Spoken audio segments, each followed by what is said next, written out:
I was just sitting here thinking there's a much bigger thing going on that a lot of people aren't paying attention to. There's a reason for all of this activity and shit that they've been doing lately. Something is happening on a global stage in a major way, and a lot of people are not paying attention to it. It is because colonialism is officially over. Okay? And it's not because these people have had a change of heart or that anything about the way that they believe and do shit has changed. It is because they simply cannot afford to do it anymore. Don't forget, at the end of the Roman Empire, they had started removing themselves from what they considered indefensible outposts. Okay, a lot of the land areas that they had conquered, weren't able to hold on to them anymore. You see, at the end of the Roman Empire, Rome was very broke. Rome went from minting gold coins to minting coins that were basically made of cheap metal, like tin, stuff like that. Um, they could not afford to continue what they were doing. Their appetite for expansion had outweighed the money in their coffers. This is significant because that's exactly what's going on in the United States right now. Or, in other words, America's running out of money. Okay? Um, they're running out of money. They're seeing the end of capitalism. As much shit as they talked, BRICS is actually gaining steam and picking up popularity in the world, and more countries are either joining or are showing interest in joining. That's a problem for the IMF, which is the International Monetary Fund, and that's a problem for America, and it's also a problem for Israel because all three of these units are joined together in harmony. You see, neither Iran or North Korea are on the IMF, and so because of that, they are enemies to the United States. However, these countries, as of late, are no longer isolated. North Korea is working with China and Russia for trade and other things, and also for military purposes. In fact, North Korea has been giving Russia both troops and munitions to fight against the Ukraine. China is also supporting Iran. They have a trade agreement now to use parts of Iran to transport goods through to avoid American taxes and influence and sanctions. Then you also have France. France is currently losing money because it is losing its colonies, basically. At one point in time, there were over 20 Francophile countries in Africa, and now I think it's down to like a dozen or less. Okay, which basically means is that they were getting colonial taxes from these places, but these African nations in West Africa that are kicking the French out, they are now no longer getting those colonial taxes. Those countries were also at one point in time using French money as well, so that was also part of their economy. Their economy is now in a decline too. They've also had uprisings with their citizens. Remember those protests and riots of 2024 and late 2023 that was happening in France. All over the world, these nations, these European nations, are losing their power and losing their position and dominance in the world. And they all get together, with the G7 and other summits to, discuss, what's going on in the world. These people are very calculated. They do not wait until something happens to decide to make a plan. They have plans that are decades in the making. They seen a long time ago the writing on the wall and that they wouldn't be able to hold on to these colonies any longer. And now, because of that, they're doing the same thing the Roman Empire did, and that's retreating back to their homeland.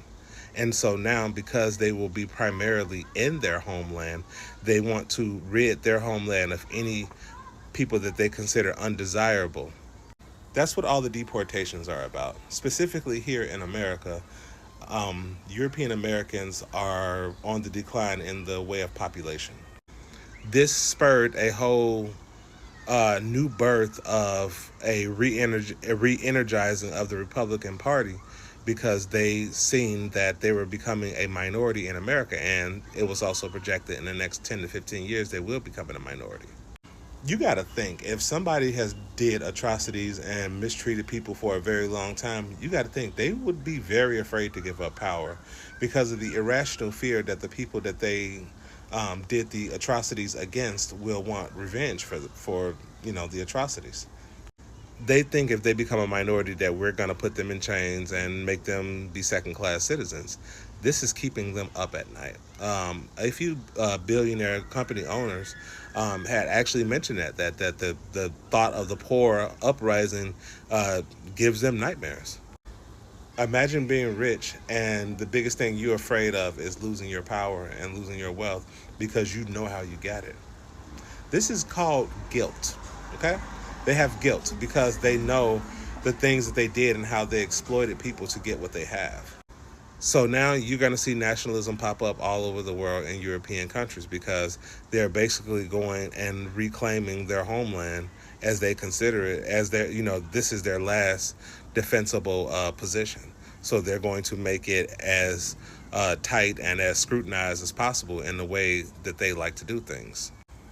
That's why you have the anti-abortion laws and the anti-immigration laws. More white people are dying than are being born in several states, and this is causing fear amongst leadership. You can't talk to the regular, class of people in those places because they keep their education low, so they don't know anything about this. They think the abortion shit is about some type of morality or something to do with God. It's not. This is simple numbers, okay? They see their numbers dwindling. They know they need more. This has nothing to do with religion. The people who are supposed to be at the top of religion are some of the most immoral and corrupt people you will ever meet. So now you know what's going on. The colonialism is over, and these people are retreating back to their stronghold positions, and they are fortifying them, and they are cleansing them of any people that they think don't belong there. They are trying to re-strategize and regroup. But it's all going to fail because this system of imperialism and white supremacy was meant to fail. So now you get to go back to being a regular person. Pay attention, okay, to what's going on. It's bigger than just the shit that's going on in America. Out of the entire world's population, what percentage is white? Do you know what the real answer is? It's 7%. 7%. That means they don't even have the numbers to keep up white supremacy. What that means is either we're letting them keep it up or we're actively helping them keep it up because they don't have the manpower to do it by themselves. What if we all collectively said, I don't want to be in a place or support the ideas of white supremacy? It would be over. There's too many of us versus them. It would be over. This is such a game changer for me. 7%? They're only there because we keep them there. White people are really frightened. If you don't understand the destruction of Planned Parenthood offices, and you don't understand the wall that we're going to build on the southern border of the United States, you haven't read the book The Birth Dearth by Ben Wattenberg. Ben Wattenberg was a brilliant Jewish man who was a member of the American Enterprise Institute, and he wrote a book, the first paragraph of which says, the main problem confronting the United States today is there aren't enough white babies being born in this country. He was an advisor to presidents of the United States. He wrote the book in 1987. He says if we don't change this and change it rapidly, white people will lose their numerical majority in this country, and this will no longer be a white man's land. Now, I'm not misrepresenting this. I'm telling you exactly, almost exactly what he says. He says there are three things we can do to solve this. Number one, we could pay women to have babies, as they have been doing in Western European nations for years. Then he says, and these are his words, not mine, unfortunately, we would have to pay women of all colors to have babies, so we don't want to do that. He says the second thing we could do is increase the number of legal immigrants that are allowed into this country every year. Then once again he says, unfortunately, the vast majority of those wanting to come to this country today are people of color, so we don't want to do that. The third thing he says, and white women had better pay attention to this, 60% of the fetuses that are aborted every year are white. If we could keep that 60% alive, that would solve our birth dearth. Does that sound like racism to Black people have the greatest genetic potential to produce the black pigment melanin, which gives off skin color.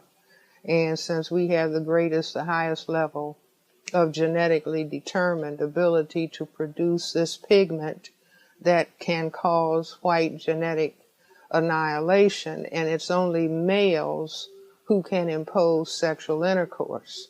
And so the focus consciously, subconsciously has to zero in on the males. This is why I say that understanding, I'm not talking about institutional racism, I'm talking about a total system construct that develops out of certain patterns of thinking on the part of people who classify themselves as white. This is just your daily reminder for Black History Month that in the U.S., we over-incarcerate disproportionately Black individuals compared to white at a disgustingly high rate. This chart behind me represents every single state. Keep in mind, they all have their own independent Department of Corrections, and the national average is we incarcerate Black individuals 6 times as much as we incarcerate whites. So that means for every 1 white individual that's incarcerated, we're incarcerating 6 Black individuals. Some of the states are up to 12 times higher. And for anybody who's going to come in here like an idiot and say, well, they commit more crime, that's why they're getting locked up more. I am a criminal justice professor for 10 years, and I have read, I guarantee you, more self-report assessments, and it shows that white, Black, Hispanic, Asian, across the board, everybody's committing crime at the same rate. So why are we locking up more Black people in the U.S.?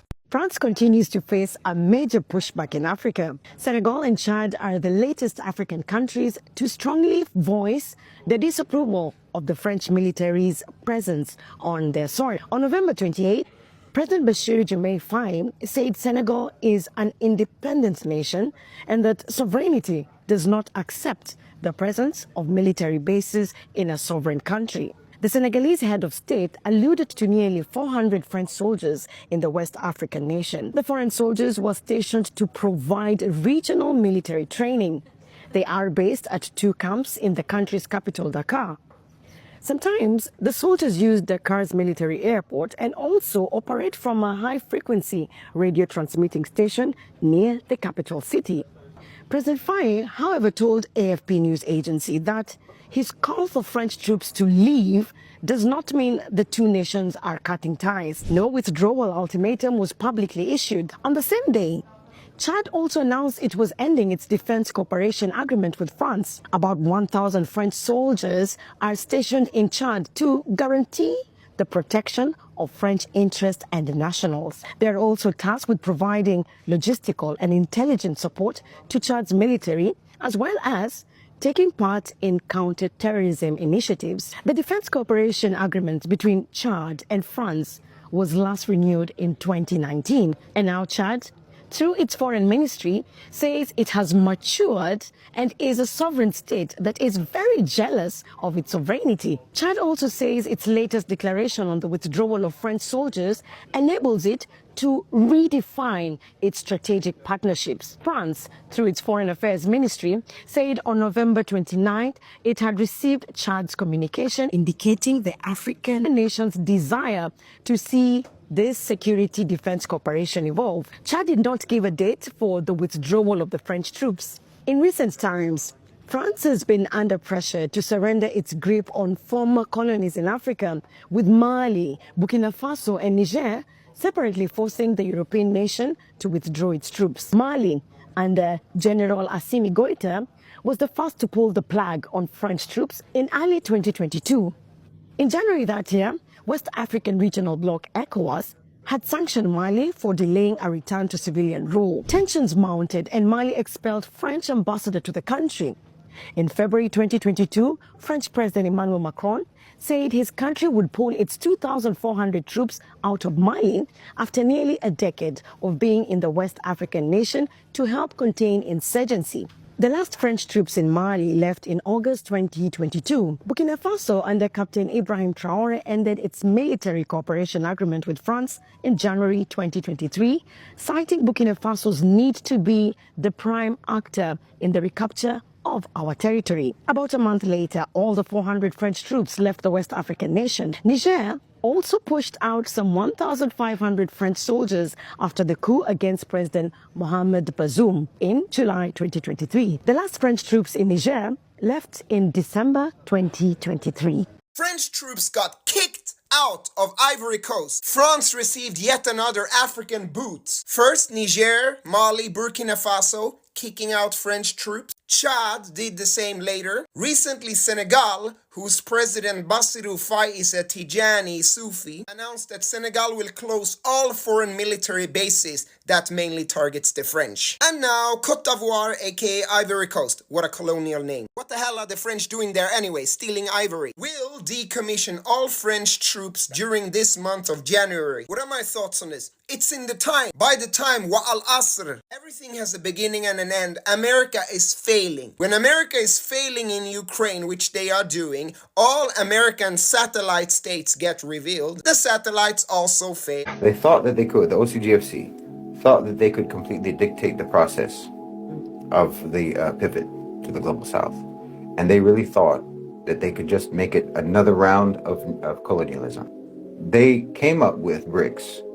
Goldman Sachs came up with BRICS, and they thought that they could control this process from start to finish. But then the BRICS countries said, well, actually it's not a bad idea. And so they started to turn it into something of their own. They turned it into something on their own. And that's creating realities on the ground that the OCGFC have to contend with and have to either accept or fight. BRICS is not, in my opinion, not a serious threat. But what they're trying to do is destroy the dollar so that another country can take over and be the standard. And we're not going to lose the standard at any time. If you have a smart president, you will never lose the standard. If you have a stupid president like the last one, you would lose the standard. You wouldn't have the dollar as you. And if we lost the world standard dollar, that would be like losing a war, a major world war. We would not be the same country any longer. We're not going to let that happen. The dollar, you ever hear the expression, dollar is king? The dollar is king. We're going to keep it that way, okay? This is a story about how the world's most powerful, richest country is slowly losing its influence. And it's evident here. We can see across Brazil, thousands of Ford cars almost disappeared. Meanwhile, China's BYD is becoming increasingly common. It's evidence of the growing connection between Brazil and China, the B and the C of the BRICS Plus coalition. This is a group that hopes to rival the US-led G7. Over time, more countries started expressing interest in joining BRICS. So now there are 10 countries. 10 countries equals economic power. Look at how the original BRICS have grown compared to the G7 in terms of global GDP since 2009. It surpassed the G7 in 2019. Now add in the expanded lineup, and its share is nearly 40%. The trajectory is clear. BRICS countries are growing faster. This mantra, America first, has created an opening. The trade war increased the solidarity between BRICS nations. They want a multipolar world in which there are multiple centers of geopolitical influence. But can these countries unite to become a meaningful global force? It's very effective as a symbolic grouping, but how that evolves is probably going to depend to some degree how on all their individual economies do, how they perceive the US is moving economically and politically, and how seriously they themselves want to move on big global issues. Why does the West hate BRICS? Let me restate it. Is it hatred or is it fear? Those who understand finance and trends and are paying attention to what's happening on the global economic front, they are frightened because they recognize that BRICS actually represents, if you will, an existential threat to the U.S. dominance of the world. I ran some of the numbers. I was sort of surprised that if you, in terms of global, if you take the current members and official partners of BRICS, their total population accounts for 55% of the world's population. So they represent a majority of the world on that front.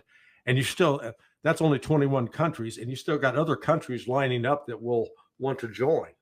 I think you'll see more coming out of Africa as an example. That's number one. In terms of GDP, the gross domestic product measured by what they call purchasing power parity, that basically it adjusts the GDP according to, how expensive, like what does it cost for you to buy a house in New York City or as compared to buying a house in Nigeria? Well, can you buy something comparable, but it's going to be cost differently? So when you look at that comparison, BRICS countries, they account for 45% of the world's gross domestic product as measured by PPP, which means that roughly now those BRICS members account for 50% of the world's economic activity. So that's where it's headed. And what they're trying to do is create an alternative where they're not held hostage to the US dollar. And, Trump just keeps making the case for him. You saw him today, threatening, you BRICS countries, if you get into that, I'm going to 10% more tariff. That's exactly, they want to get away from that. They're tired of being bullied, threatened, and sanctioned by the United States. What is the West, probably intelligence services, doing to undermine BRICS? Assisting with the war against Iran, stirring up trouble in Azerbaijan, working, the CIA's got one of its, I'm told, because I was never briefed on this, but I am told that the CIA has one of the largest presence in throughout, in the world there in Azerbaijan, because it's working to destabilize, carrying out color revolutions in places like Georgia, in Armenia. We want to create as much chaos as possible, principally for Russia and China, in hopes that because as long as they continue to work together, to cooperate together, and to trade together and build up their economies, it's a formidable force. Yeah. The other thing people haven't paid attention to is look at the list of the 10 largest banks in the world. I think China controls 8 of those. Wow.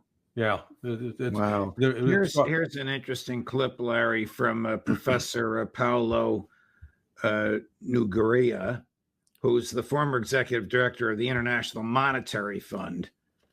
Take a listen to this. Chris, cut number 5. Who knows what's in Trump's mind? Who knows what the U.S. is up to? I believe the U.S. has now a very erratic, unpredictable president who doesn't seem to have a clear strategy. You know why I'm happy about Trump? It's that he's doing the job of weakening the superpower that mostly harms the world.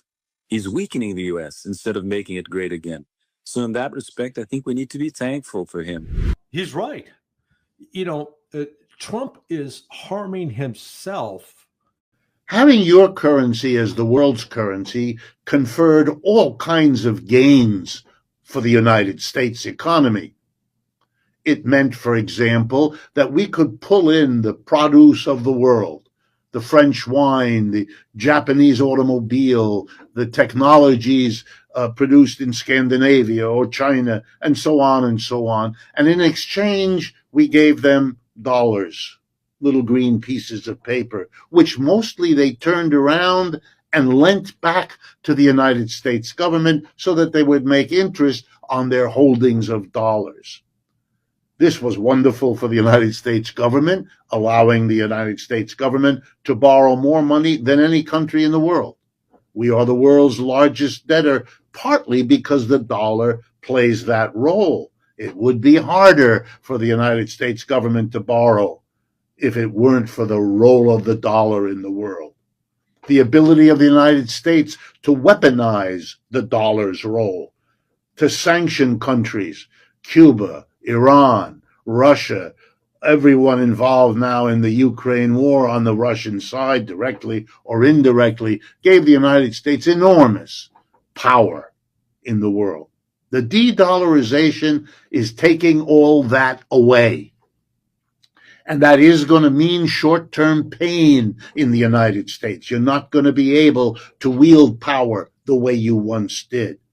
The American empire, of which the dollar's globalization was a key part, is therefore weakening, as we have seen in many other dimensions of our situation. So in the short run, it'll pinch.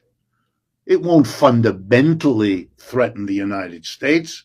People who suggest that are alarmists and are taking this as happening both faster and further than it's likely to be. The rest of the world still needs the United States.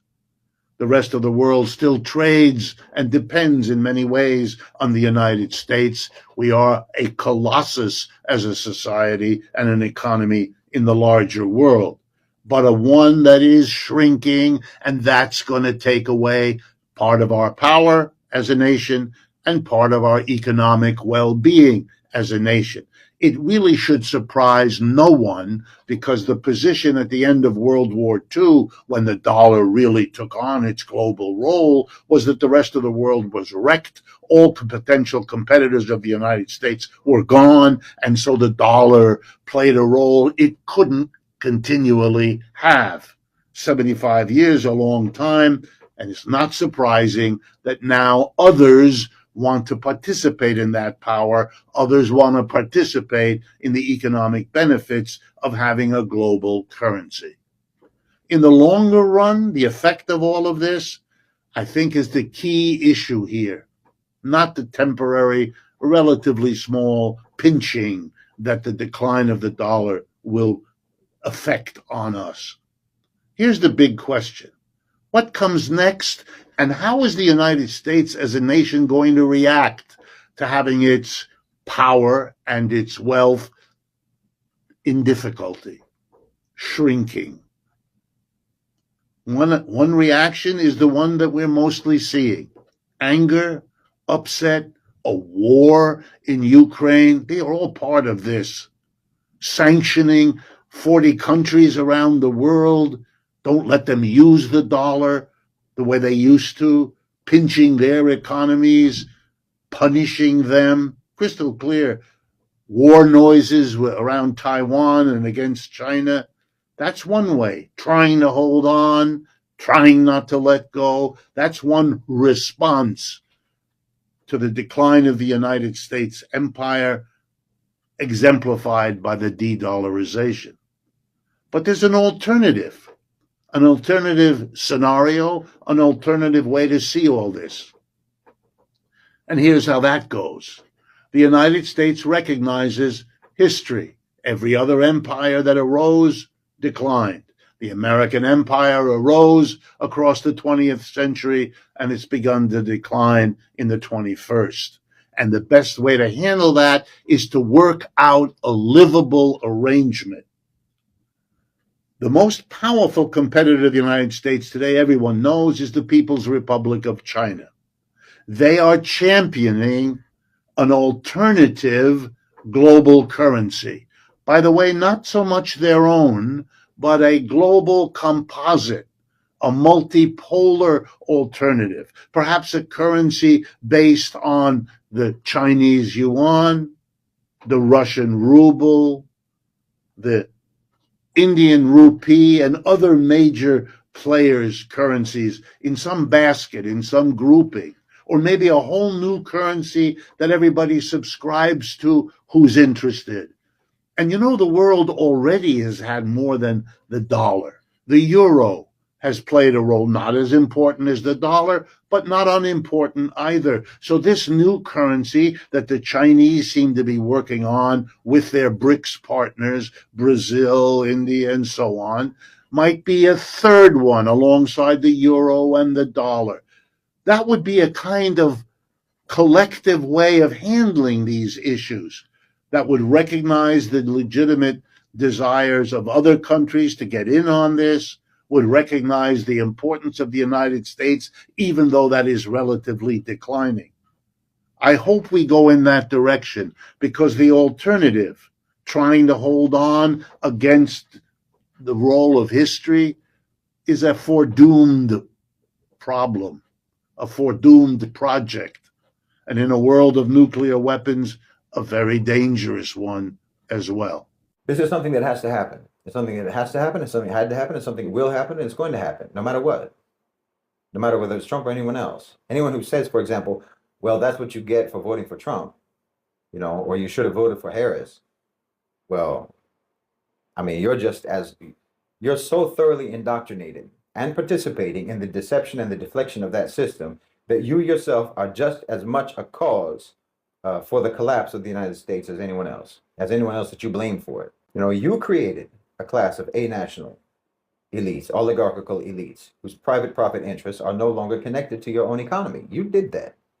They're not connected to any productive activity. They're not connected to any nationality. They're not connected to your standard of living, not to your stability, not to your safety, your prosperity, your success as a nation, or anything.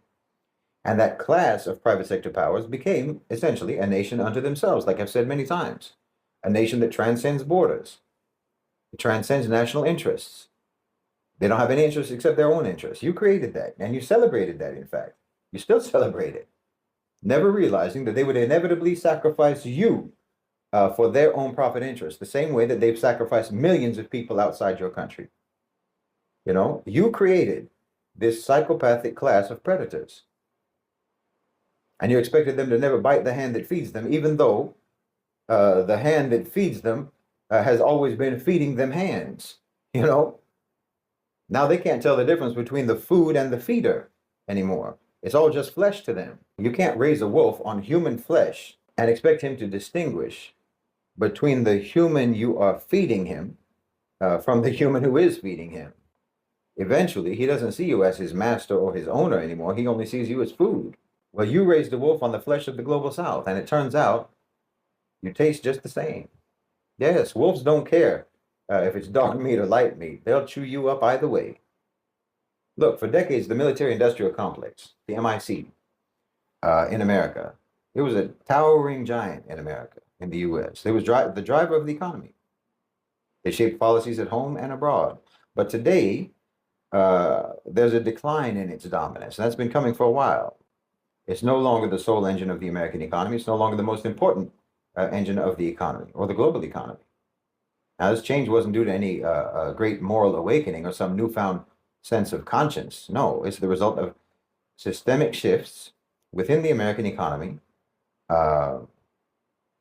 popular fatigue over endless wars, corruption and fraud within the military-industrial complex, and of course the rise of the national OCGFC. The U.S. economy has diversified. I mean, decades ago, in the 50s, say, weapons and military technology was central for America's economic growth. But today, other industries, technology, finance, obviously healthcare, and so on, it surpasses that.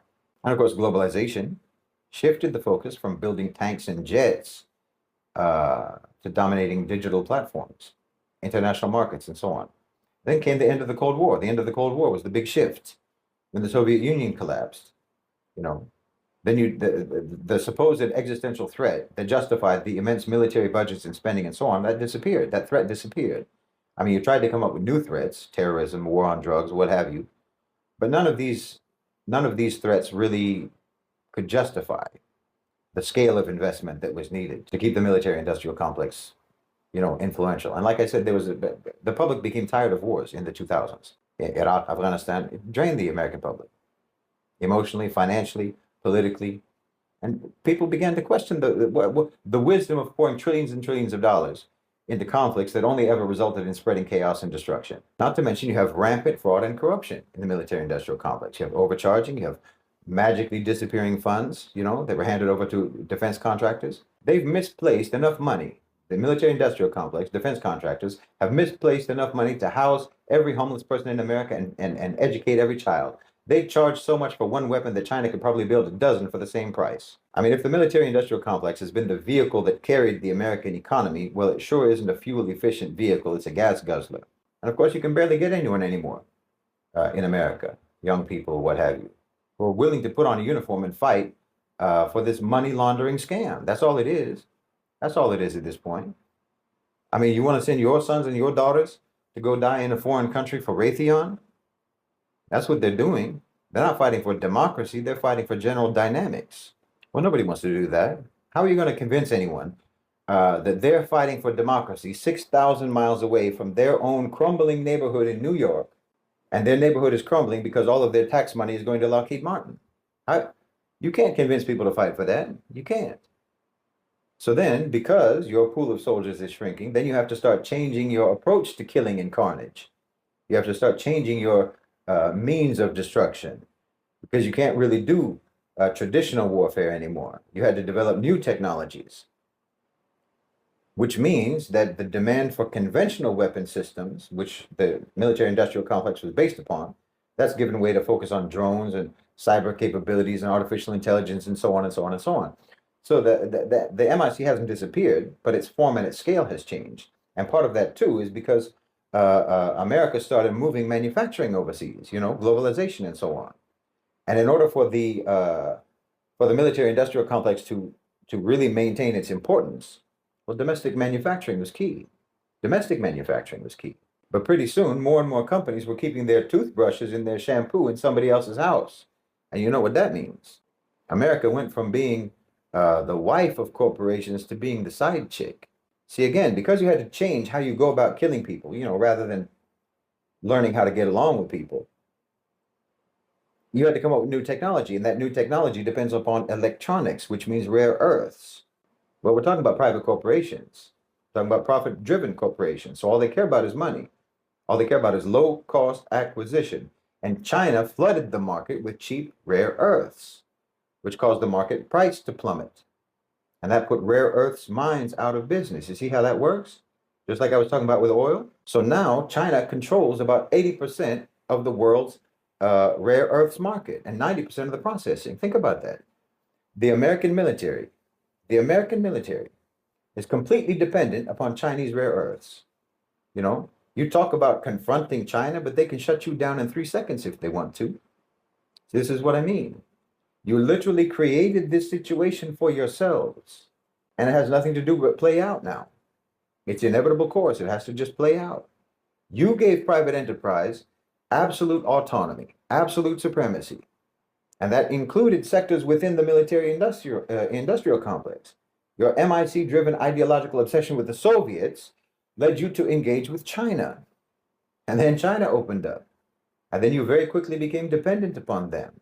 And they have surpassed you to a stunning degree in manufacturing and in technology. And now you can't even make a drone without China. You can't even make a drone. And you need drones because you don't have soldiers. You see? You've been doing nothing for decades now but cultivate your own demise. It's really quite poetic in a way.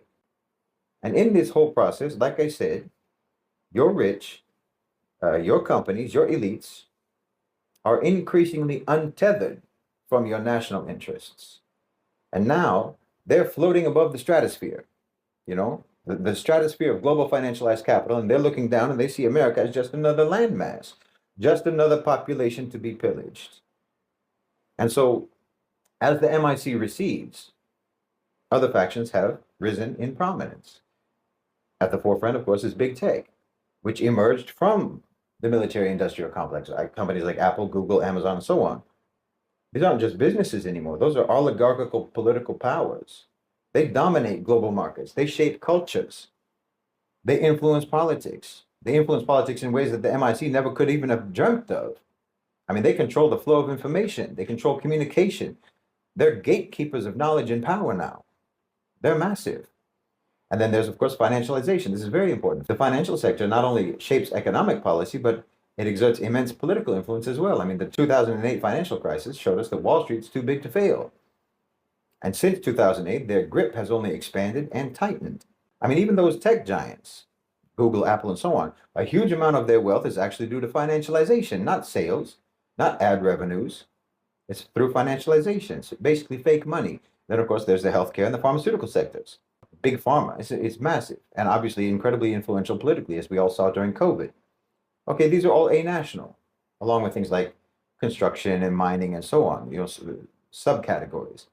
And they're all corralled together. All of these diverse business interests, they're all corralled together in asset management firms like BlackRock and State Street and Vanguard. Those three companies constitute what you could call universal owners. They don't operate according to any one country's interests. They don't operate according to any one company's interests. They operate according to the combined interests of international economic sectors. They're the first C in the OCGFC, the owners and controllers of global financialized capital. They're the controllers on behalf of the owners of capital. And they have the reach, and they have the portfolios, and they have the power to coordinate and to orchestrate economic planning across the globe on behalf of the vast array of investors. They control literally trillions of dollars. And they're connected to sovereign wealth funds around the world that gives them influence and access to trillions more.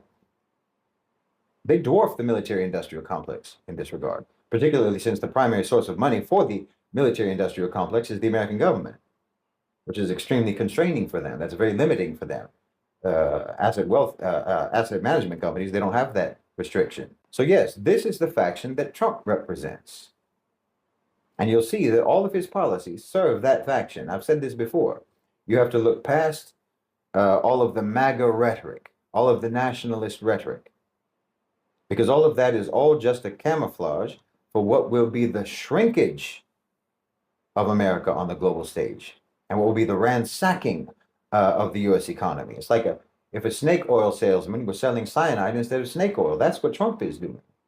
Like, for example, okay, I've already talked about how his energy policy, how that puts the U.S. on a path to energy bankruptcy, not self-sufficiency. And it will only strengthen OPEC, by the way. But also look at withdrawing from the WHO. Okay, American pharmaceutical companies and healthcare providers, insurance companies, and so on, they're expressing concern and disapproval for what he did, for pulling out of the WHO. But who benefits from that? The beneficiaries are going to be all of the so-called emerging economies, emerging markets, and their healthcare providers, their pharmaceutical companies, their insurers, and so forth. They're hindered right now by patent protections, by regulatory restrictions, and policies against, especially against generic drug production and so on. India and China, for example. This is very important for them. So this is actually the sidelining of America. And of course, the same is true, of course, obviously, with tariffs.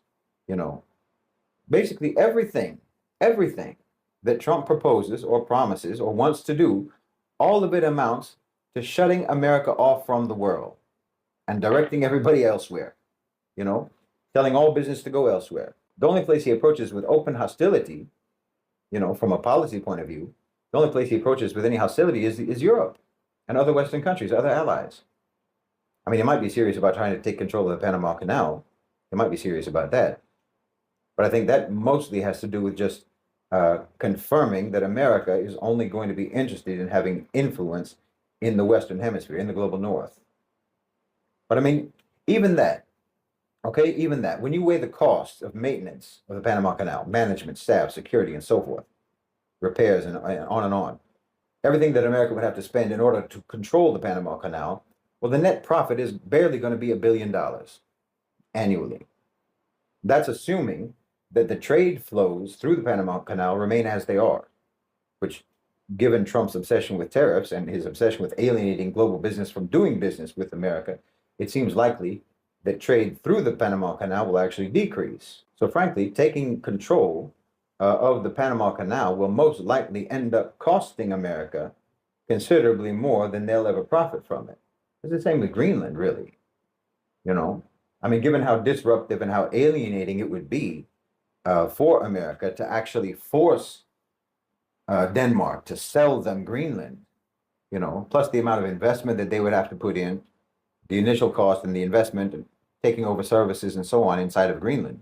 Even with Greenland's natural resources, the U.S., I think, would be lucky to break even. I mean, that's if we take it seriously in the first place. Like I said, nothing Trump says should ever be taken at face value.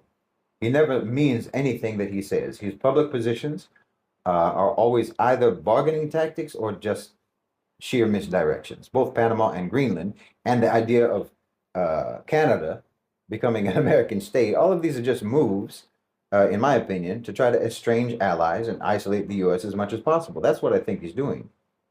And I think that that is the desired outcome. That's the real desired outcome, which is why I think it's a serious mistake to ever think that any politician's rhetoric about why a policy is being pursued is the actual reason the policy is being pursued, whether it's Trump or anyone else. It's not, this isn't unique to Trump, you know, because you always have people saying that, like, even analysts, well, that policy didn't work out as planned. Wow, that really backfired, and so on, because the outcome was not the outcome that was outlined by the original rhetoric. No, the outcome was exactly as desired. The rhetoric was the lie. It doesn't matter. Lift the tariffs, pause the tariffs. It doesn't matter. The damage is done. Confidence in the global markets and trust has been demolished at this point, and that was the point. I mean, the point is American isolation. That's what's happening, and that's what will happen. You know, I keep explaining that this is the direction. And it's a direction that has no U-turn. It has no detour. It has no turns at all. It's an irreversible direction, you know? Look, I understand why people simplify things, you know, by thinking that the OCGFC is like some organized cabal. It's not, but I completely understand why it makes it easier to think of them that way.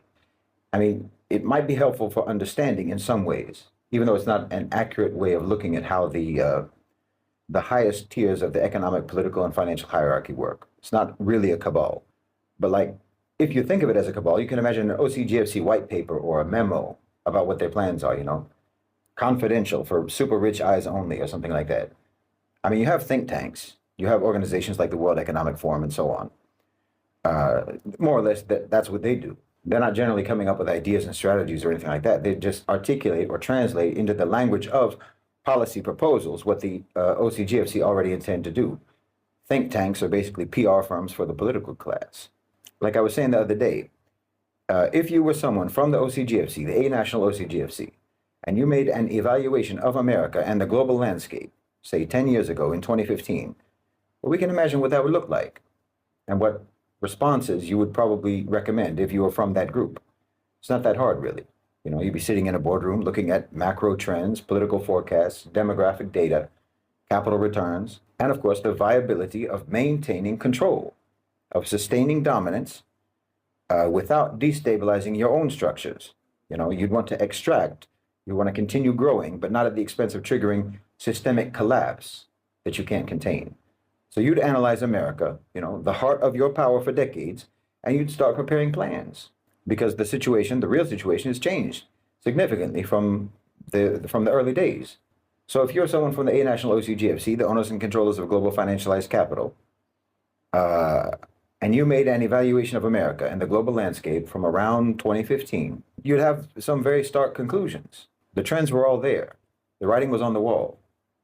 And if your goal is uninterrupted profit extraction, geopolitical control, and long-term systemic stability for capital, well, America just didn't look like a good bet anymore. We can go point by point. You have demographic decline. You know, you'd see declining birth rates in the U.S. Total fertility rate was already below replacement level by 2015, sitting at around 1.8% and dropping. By 2023, 2 years ago, it hit 1.62%, according to the CDC. That's below replacement level of 2.1.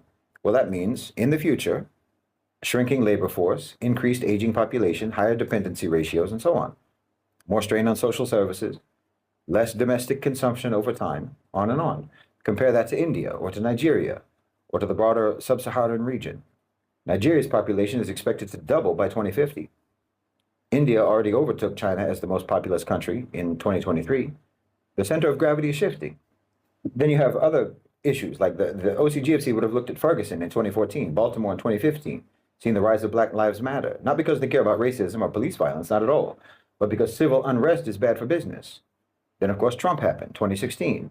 Half the country was radicalized. The other half was traumatized. Social cohesion was fraying. Trust in institutions was plummeting.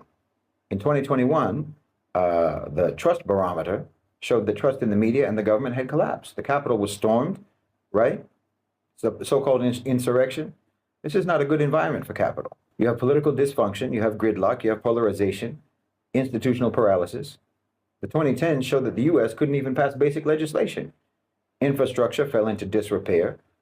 According to the American Society of Civil Engineers, the US had a C- rating in infrastructure in 2021. Meanwhile, China's Belt and Road Initiative is transforming Eurasia and transforming Africa. Deindustrialization between 2000 and 2015, the US lost 5 million manufacturing jobs. Whole towns were hollowed out. The OCGFC had already offshored production for profit. And by 2015, America was becoming too expensive, too politically unstable, too socially chaotic to remain as a global manufacturing hub, or even as a reliable research and development center in the long run. Silicon Valley had become dominated by monopolies: Google, Apple, Facebook, Amazon, Microsoft. Innovation was consolidating into platform control, not expansion. Growth in users had plateaued. The next billion internet users weren't in San Francisco, they were in Lagos, in Jakarta, in New Delhi. And then, of course, you have America's educational decline. A 2015 Pew study ranked the US 38th out of 71 countries in math and 24th in science.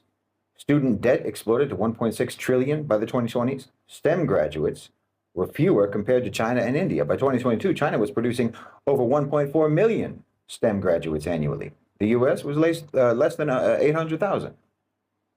Not to mention you have the US military budget that in 2015 was 600 billion, and yet it couldn't even decisively win in Afghanistan or in Iraq. These wars were not producing capital returns, they were bleeding the Treasury. The OCGFC doesn't fund loss-making ventures unless there's a strategic payoff, and even then they want an exit strategy. And already by 2015, you saw a rise in multipolarity. Russia was asserting itself, China was asserting itself and rising. India was asserting autonomy. South-South trade already grew to 25% of global trade by 2015 and continued rising. The US was no longer the center of the world, even 10 years ago. The BRICS bloc, Brazil, Russia, India, China, South Africa, in 2015 wasn't yet economically integrated, but the foundations were there. And post-2022, after the Ukraine war and the sanctions against Russia, it really kicked into gear. Countries began trading in local currencies. De-dollarization began. Even Saudi Arabia and the UAE joined BRICS Plus in 2024. These weren't just symbols. These are this represents a structural realignment. And in 2015, global digital infrastructure outside the US, Facebook and Google, started losing market share in key markets. Africa's fintech sector exploded. Kenya became a cashless society. Amazon Web Services and Microsoft began building data centers in Nigeria and in Kenya and in South Africa. In 2023, Microsoft pledged over $1 billion to build AI infrastructure in Kenya and in East Africa. Understand, these are not experiments on their part, these are exits. So what would the OCGFC, the A-National OCGFC, conclude in 2015? America is unstable, it's old, it's expensive, it's divided, and it's in decline, while the Global South is young, cheap, fast-growing, underdeveloped, and full of opportunity. So let's just start the great decoupling, and so they did. First, they inflated asset prices, stocks, crypto, real estate, causing a massive speculative boom through ultra-low interest rates, and then that money was used to invest abroad. And then when COVID-19 came, it just accelerated it. Lockdowns crushed small businesses, and Amazon, Walmart, and big tech consolidated the economy. Remote work normalized the outsourcing of white-collar labor. Venture capital flooded into India and Africa. Between 2021 and 2023, venture capital investments in India crossed $30 billion. Microsoft announced a $2.1 billion data center expansion in Japan in 2024. Google built its first cloud region in Africa in 2022. And then came Ukraine. The US weaponized the dollar, froze Russian reserves, cut them from SWIFT. That told the world your money isn't safe if you defy us. And the response? Well, countries started trading in yuan, in rupees, in dirhams. BRICS formed a common payment system. By 2024, BRICS Plus included Saudi Arabia, Iran, and the UAE. Global South nations began financing their own trade. The dollar's dominance dropped from 73% of global reserves in 2001 to under 58% in 2023, and it's falling. So yeah, if you were from the OCGFC back in 2015, this is all predictable. America is being phased out, not because they hate America, but because America is obsolete. It's no longer has a utilitarian purpose. And the worst part, most Americans still think that they're the center of the world. But in the boardrooms of the real rulers, the future is being built elsewhere, and it's not red, white, and blue. Any economist or any planner would have been sitting in a strategy room with analysts, looking again at economic data, at demographic projections, and so on, you look at the United States and say, well, this platform is reaching the end of its utility. The cost of maintaining hegemony through this particular nation state are starting to outweigh the benefits. It's aging, it's divided, it's expensive to manage, it's politically becoming unstable. So if you're part of the OCGFC, what do? You don't outright destroy the US, but you phase it out. You extract what's left, you wind it down. That's not a conspiracy theory. That's economic logic. The US had served as the central hub of capital expansion for decades, but by 2015, it had already passed its peak utility. The OCGFC began transitioning towards new centers of gravity, young populations, deregulated markets, resource-rich regions, primarily in the global south. So you gradually want to move R&D and manufacturing out of the US, and that's what we've seen. Not only low-skilled labor, but also high-end production, innovation hubs. Investments have been relocating. I don't know if you know, tech, R&D, pharmaceuticals, chip production, even advanced robotics, gradually shifting out to Asia, to India, to various pockets in Africa, where you can build without oversight. At the same time, you've got to keep the US population passive while you're doing this. That's where you need fragmentation, cultural division, political polarization, racial antagonism. You pump identity politics to the front of the national conversation. So people fight each other instead of paying attention to who's asset stripping the country. And then you get a gift. They got a gift, a perfect gift. Like I said, COVID-19. I'm not saying that the OCGFC created the virus. I'm saying that they did, though, instantly recognize how to use it. They weaponized the pandemic. It was never about health for them. It was about behavior. It was about the opportunity to impose sweeping restrictions on movement, restrictions on commerce, on speech, on assembly, all under the cover of public health safety. And think about what happened. You had people locked in their homes, willingly, voluntarily, basically, not under threat of terrorism, not under martial law, but under a health directive. You had curfews, mask mandates, business closures, on and on and on. You had people telling on each other, snitching on each other, attacking each other for not complying. Well, that's gold for the OCGFC. That's textbook behavioral conditioning. You had that society where every moment was being spent online, working remotely, consuming media, buying products, shopping online. You were feeding the whole system that they're transitioning into. Small businesses died, the gig economy took over, Amazon basically became a state, data collection hit unprecedented levels, actual human interaction shrank, and the dependence on your devices skyrocketed. COVID was the bridge. It was a dry run for a new governance model. Now, meanwhile, you push the financialization of everything. Housing becomes an investment vehicle, not a human right, not actually about shelter. Education is dead. Health is a subscription service. The more insecure people become, the more predictable they become. And that's what you want if you're from the OCGFC. And while all this is happening in the US, you're building your new base in the global south. You fund startups in Nairobi, data centers in Ghana, AI labs in India. You build supply chains in Vietnam, establish fintech ecosystems in Latin America and Africa, because that's where your next few decades of growth are going to come from. At the same time, you're preparing the decline of the dollar because that's inevitable. So you support digital currencies, your own private systems, You pressure governments to lay the groundwork for central bank digital currencies, CBDCs. Why? Because that gives you total visibility and total control. Every transaction traceable, every participant programmable. And the US just becomes a managed decline, a controlled demolition, like I said. It's useful in some parts, but dangerous in others. But main thing, it's no longer central. So when people say that the pandemic changed the world, they're right. But more specifically, it changed how the world would be controlled, how it would be managed. And the thing is, the public complied. That's what made it so successful. They complied, not through fear of authority, but from a sense of moral duty, That's the brilliance of it. You don't need tanks in the streets, you just needed hashtags. You just needed social pressure. That was the real innovation of what they did during COVID. So if we're imagining what the OCGFC would have said back in 2015, that's it. That's the trajectory that they would have laid out. And that's exactly what we've been living through. It's exactly what's been happening. Like I said, the world that we see today didn't just happen by accident. If you were from the OCGFC 10 years ago, analyzing the US and the global landscape, you would have been making these long-term strategies. You can even walk through the timeline, like I said, to see what I'm talking about. From decoupling capital to geopolitical shifts with Russia and Ukraine, China, and so on. It all fits perfectly into the grand strategy.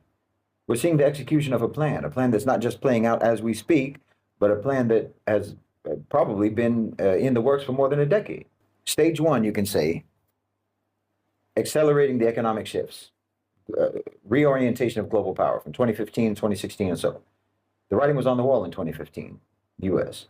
The economic structure was deeply flawed, especially after the 2008 crisis. The recovery was weak, the wealth gap was growing wider, and at the same time, you had fast rising markets in India and Southeast Asia and Africa. They were outpacing the US and outpacing Europe in terms of growth.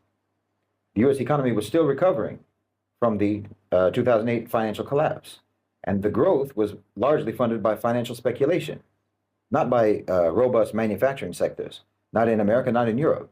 Meanwhile, China's economy continued to expand very rapidly. India's demographic advantage became a clear boon consumer-wise, and the global south was rising. So by 2016, the OCGFC started to put its capital outside the US, moving investments into rising markets. The world was not going to be dominated by the West anymore. They knew this, and they started decoupling from American financial systems.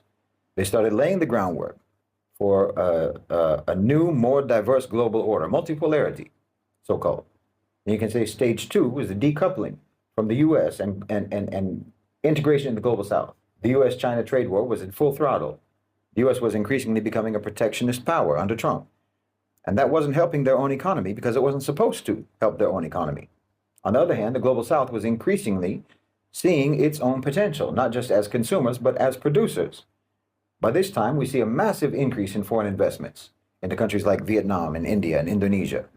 Countries that once relied on Western trade and finance were starting to form their own alliances and their own economic systems. So the OCGFC continued its push to shift resources away from the West. You know, Apple began relocating production out of China into countries like Vietnam, India, Indonesia, to avoid tariffs under Trump, to capitalize on cheap labor. This is diversifying trade across the global south, you understand? This is increasing South-South trade. The BRICS countries, India, China, Russia, you know, South Africa, Brazil, they formed a more cohesive trade bloc. South-South trade began to flourish. The US and Europe were no longer exclusively the economic centers of gravity already. As much as the neocons tried to hold on to power, the OCGFC started pouring capital into these economies that were growing, that had larger populations, that were rapidly modernizing their infrastructures. Like I said, India, China, and in Africa. It wasn't just about trade. This was about creating new centers of power. You understand? It's moving out of the West. Then, of course, in 2022, you had the Ukraine war.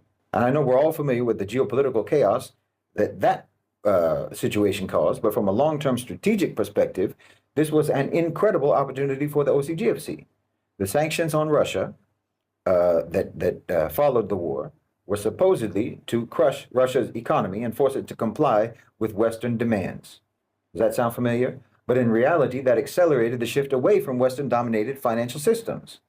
You know, the West said that they wanted to isolate Russia, but the sanctions just boosted BRICS.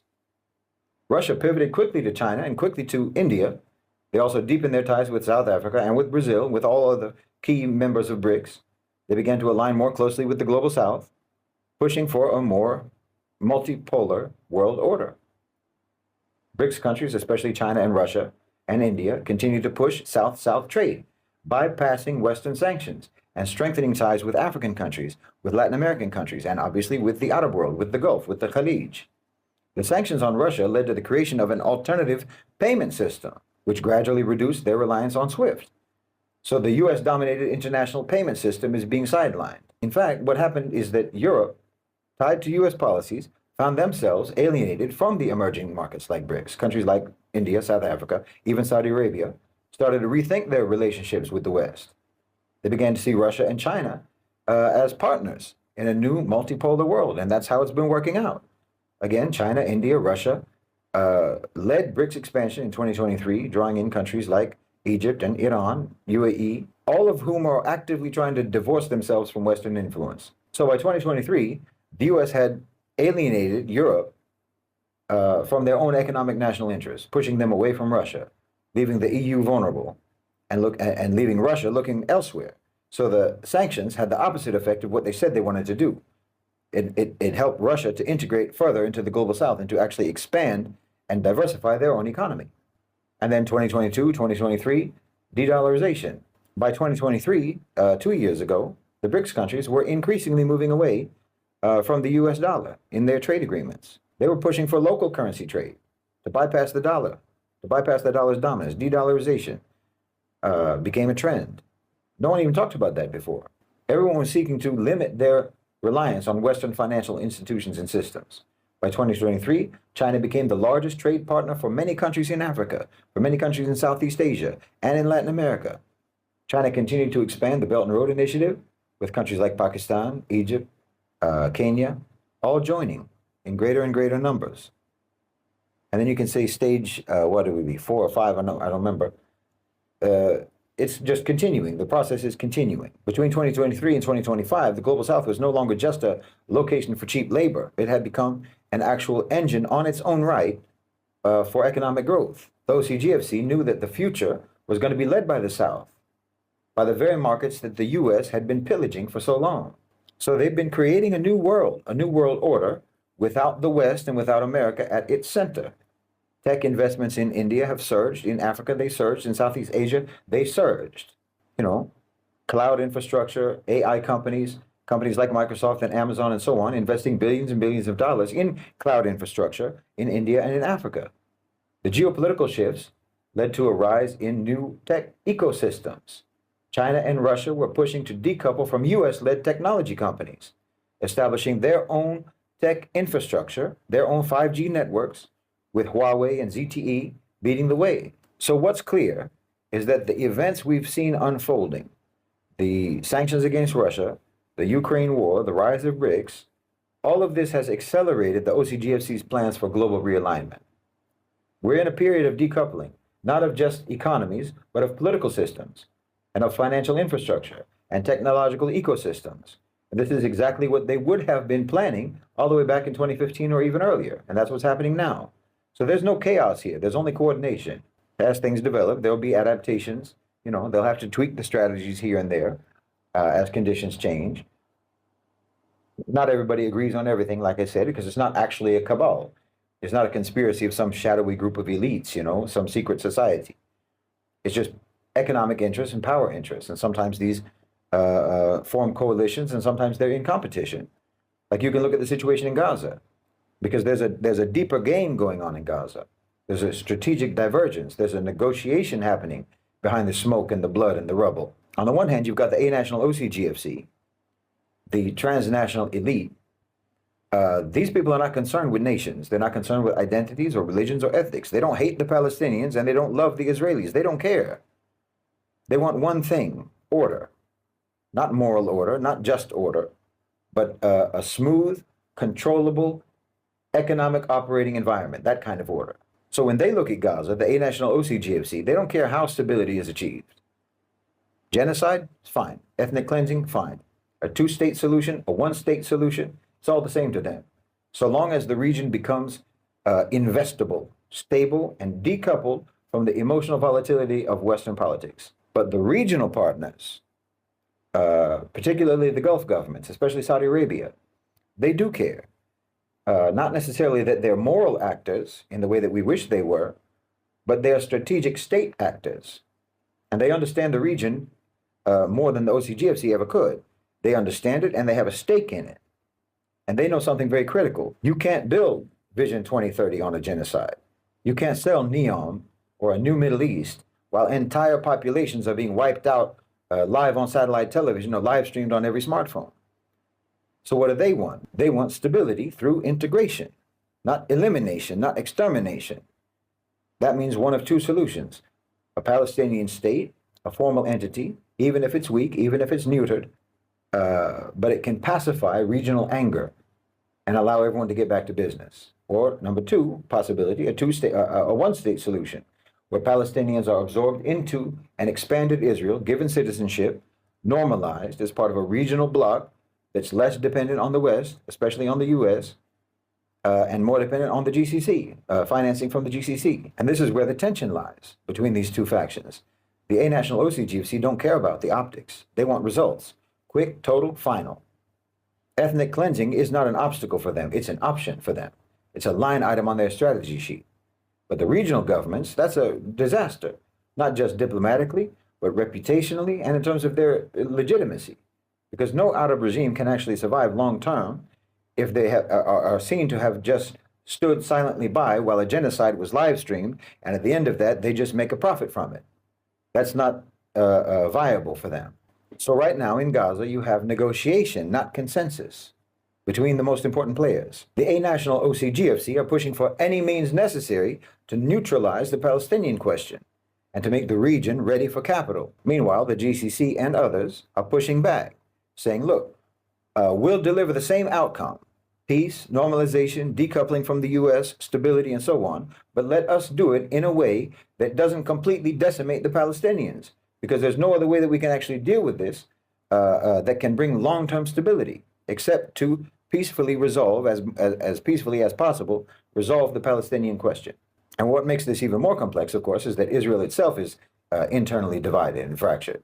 There are factions that want genocide and total erasure of the Palestinians. Then there's others who are open to integration, especially now that the West is collapsing and the Gulf is rising. So Gaza becomes the battleground, not just for bombs and bodies, but for visions. One vision says erase, silence, dominate, murder. The other side says, the other vision says absorb, normalize, and rebrand. And all of this is playing out with horrifying consequences for real people. But from the OCGFC's perspective, it's all negotiable. They don't care who lives or dies. They really don't. Only that in the end, the region becomes stable, a stable platform for capital, for resource extraction, and for post-Western governance in the Middle East. And we need to understand this, because if we keep analyzing Gaza only through the lens of Zionism or nationalism, then we're going to miss this larger picture. This is the crucible of the New World Order. What emerges from Gaza, whether it's apartheid or integration or annihilation, is going to set a precedent for how all dissenting populations are going to be dealt with elsewhere. Because if this is allowed to stand, what is to stop it from being repeated anywhere or everywhere else? I'm telling you, Gaza is going to be a template. So, again, everything that Trump is doing is within the context of the advancement of this transition, this shift. Trying to understand it in any other way is a waste of time. It's a waste of time and energy. It's only going to cause confusion. Like if you try to reason out how the tariffs will or will not bring back manufacturing jobs to the U.S., or how it's going to solve America's trade deficit or what have you, this is all pointless distraction. America is not competitive economically, and it doesn't have the ingredients to become competitive economically. America is in a state of irreversible decay and erosion as a result of having approached the economy and having approached governance the way that they did from the beginning. America has run its course. That's just the way it is. So you have to understand, you, in America, you've never been anything but coal for the fire, fuel for someone else's engine. You're firewood to keep the rich warm. Well, that's not sustainable, and it never was. That's why I keep telling you to stop listening and stop trying to debate what they say. Only look at what they do and what the predictable outcome is going to be of what they're doing. The rest is just smokescreen, literally, You're like firefighters who think that your job is to fight the smoke, not the fire. So I said before, what you need in America is a cultural revolution, because the system that you have was born from your culture. And then the system that you gave birth to used your culture to destroy and to subjugate you even further. You need a massive cultural reformation in that country. Because look, like I said, what are the main reasons behind why the economic demolition of the United States is happening and why it's necessary? You're volatile, you're emotional, you're uneducated, you're ignorant, you're self-indulgent, you're materialistic, you have no social cohesion, you have no sense of community, no sense of solidarity, your families are broken, you're not reproducing, you're racist, you're divided, you're polarized, you're delusional, you're uninformed, undisciplined, and scatterbrained. You drink, you smoke, you do drugs, you're on meds, you're atomized, you're lonely, you're aggressive, you're impatient, you're addicted to your devices, you're frivolous, childish, and foolish. Grown people doing dance trends on TikTok in their garage. Women filming themselves in the longest hallway that they can find in their tiny apartments to try to look like they're walking the catwalk. It's sad. You're living on credit, which means you're living in debt. If you actually only had what you can afford to have, you'd be living in squalor. I said most of the people in this supposedly richest country on earth are actually living in third world conditions, but your diabolical credit cards let you keep up the appearance of abundance. You've got more bills piling up than you have dollars in your wallet, but you'll withdraw a wad of cash from the ATM on your Visa card just to post a picture on Instagram flashing your money. No, you need a cultural change in America. Now, you might feel insulted by everything I just said about you, but listen, the solution is implied in the problem. Because the solution is the opposite of the problem. You understand?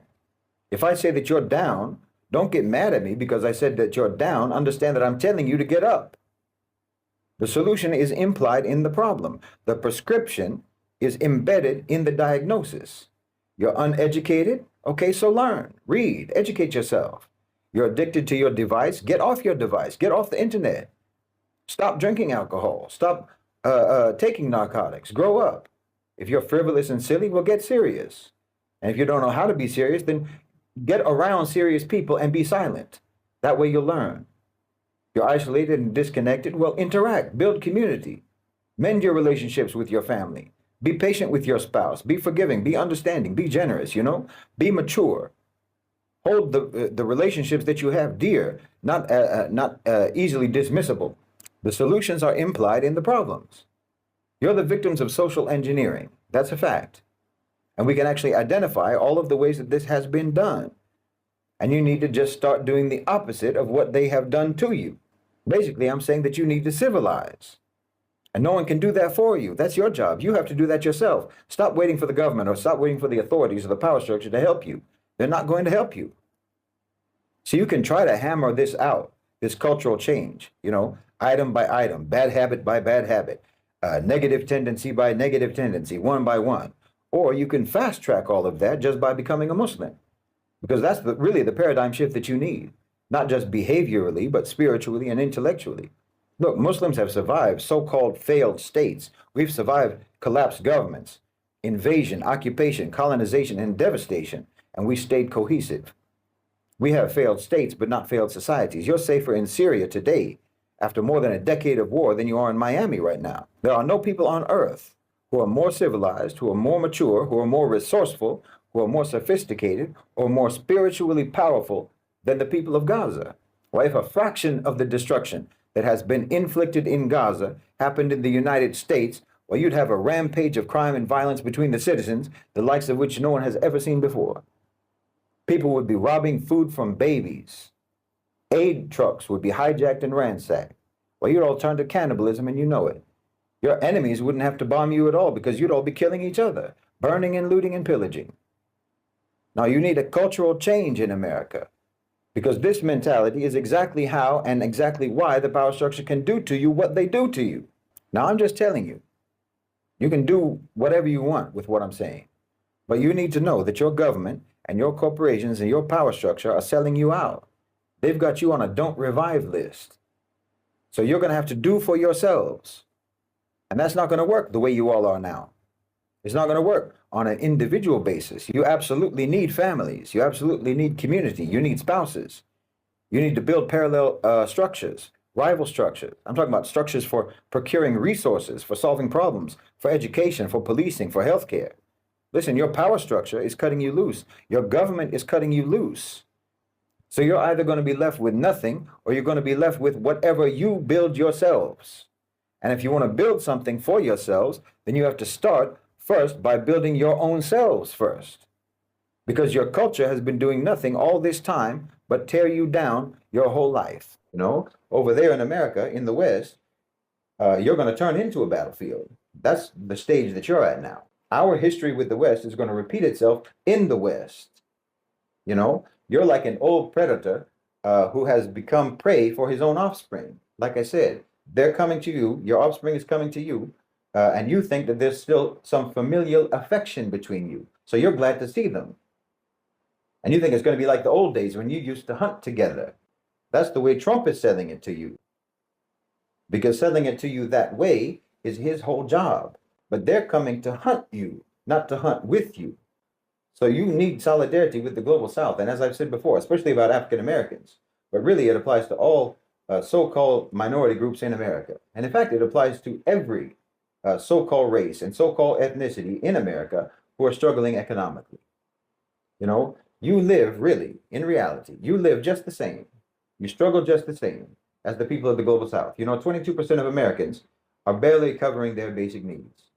And 65% of Americans, low income Americans, they're in a constant state of worry and a constant state of anxiety about being able to pay their bills, their necessary bills. At least 10% of Americans are in persistent poverty. So low income, struggling, working class populations living in America, if they were their own country, they would apply for BRICS. They would apply to join BRICS, you know. If your situation was your citizenship, for tens of millions of Americans, you would be living in a developing country if your situation was your citizenship. And I'm telling you, only your situation actually matters. They want your citizenship to make you forget about the situation that you're in, the situation that the country of your citizenship put you in. They want you to forget that you're poor just by telling you that you live in the richest country on earth. Never mind that the country doesn't have riches. It has some rich people in the country, but increasingly, even those rich people don't identify with the country itself anymore. And Donald Trump is just one of those rich people. I'm telling you, millionaires and billionaires ought to be regarded as foreigners. They ought to be regarded as foreigners in America and everywhere else. But they shouldn't even be allowed to hold office, in my opinion, because they actually belong to a different nation than the rest of the people. They truly do. They belong to the nation of wealth. They're a-national. They have nothing in common with you and I. I mean, how many of those celebrities whose mansions were burned down in Hollywood, how many of those people are in shelters right now? How many of them are even homeless at all? I mean, what would you do if your house burned down, if your home burned down? Do you have a helicopter that will whisk you away to your other home? You understand what I'm saying? These are people who have no stake whatsoever in your and my well-being. They have no stake in the well-being of the economy of the country. They have no stake in that because they've got theirs. They're covered. They've got theirs. It doesn't matter to them one way or the other what happens to America. It truly doesn't. And they're going to sell you out. They're going to sacrifice you, you know. The ship is sinking and they're already on the life rafts on their way to Dubai. You know, somebody said with the mass deportations Trump is doing, that's going to leave all of these manual labor jobs without workers. Well, who do you think is going to do that work now? Who do you think is going to have to do all of those jobs that migrant workers have been doing for next to nothing? It's you. It's you. That's the new gig economy. Picking fruit, washing dishes, cleaning hotel rooms, day labor, landscaping. Oh, did you think that they were telling you that you don't need college or that college is pointless because of neo-Marxist postmodernism and critical race theory? Is that what you thought? Turns out it was because they didn't want you to be overqualified to pick oranges. They didn't want you to think that you were too good to work at a warehouse. They didn't want you to assume that you could make a livable income on just one job instead of 2 or 3. See, the people on the upper decks of the ship, they know that the ship is sinking long before the people in the steerage. And they have first access to those lifeboats. So the elites have known for quite some time that America is going under. And they've already made their plans. They've already made their arrangements. And they made very different arrangements for you. You've been slotted to go down with the ship. That's in America and it's in Europe as well. And some of you have actually allowed yourselves to believe, you know, when you see the people rowing away in the life rafts, you believe when they tell you that you'll be safer, you'll be safe from the flood, you'll be safe from drowning if you stay in the belly of that ship. I told you, you'll have to always read them backwards. Always play them in reverse. You have to play them in reverse. And then you'll know what they're really saying. Here, we'll practice. Make America great again.